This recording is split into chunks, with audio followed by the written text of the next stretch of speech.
जय श्री कृष्ण दोस्तों, राधे राधे। ऋतु भक्ति चैनल में आप सबका स्वागत है। आज मैं आपको तारा भोजन की कथा सुनाने जा रही हूँ। एक राजा था, उसकी बेटी कार्तिक मास में तारा भोजन करती थी, अर्थात पूरा दिन व्रत करके शाम को तारों को जल चढ़ाकर ही भोजन किया करती थी। एक दिन उसने अपने पिता से कहा, पिताजी मुझे 9 लाख तारे दान करने हैं, तो कृपया मुझे 9 लाख तारे गढ़वा दीजिए। राजा ने सुनहार को महल में बुलाया और अपनी बेटी के लिए 9 लाख तारे गढ़ने को कहा। सुनार घर आकर बहुत परेशान हुआ। तब उसकी पत्नी ने उससे परेशानी का कारण पूछा।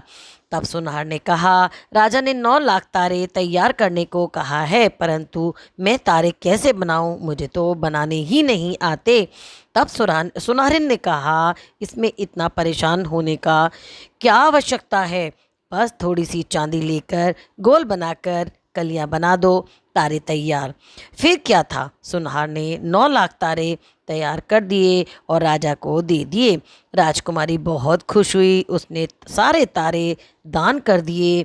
भगवान बहुत प्रसन्न हुए कि कौन इतना दान कर रहा है। कार्तिक मास समाप्त होने आ रहा था। भगवान ने अपने दूत भेजे, जाओ उस कन्या को विमान में बिठाकर मेरे पास लाओ। दूत धरती पर आए और राजकुमारी को चलने को कहा, परंतु उसने कहा, मैं अकेली नहीं जाऊंगी, अपनी सखियों को, माता पिता को और उस सुनहार को जिसने मेरे लिए 9 लाख तारे जड़े थे, उन सबको भी अपने साथ लेकर चलूंगी।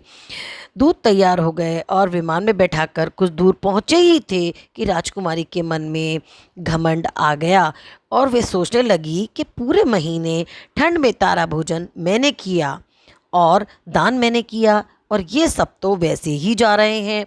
बस फिर क्या था, दूत ने राजकुमारी को वहीं वापस उतार दिया और कहा, 3 साल तारा भोजन पुनः करोगी तो ही दोबारा भगवान के पास आओगी। उसने 1 साल दीपक दान किए, दूसरे साल लड्डू और तीसरे साल 32 ब्राह्मणों को भोजन कराया और फिर स्वर्ग से विमान आया और वे भगवान के धाम को गई। बोल कृष्ण भगवान की जय। ओम नमो नारायण भगवते वासुदेवाय नमः।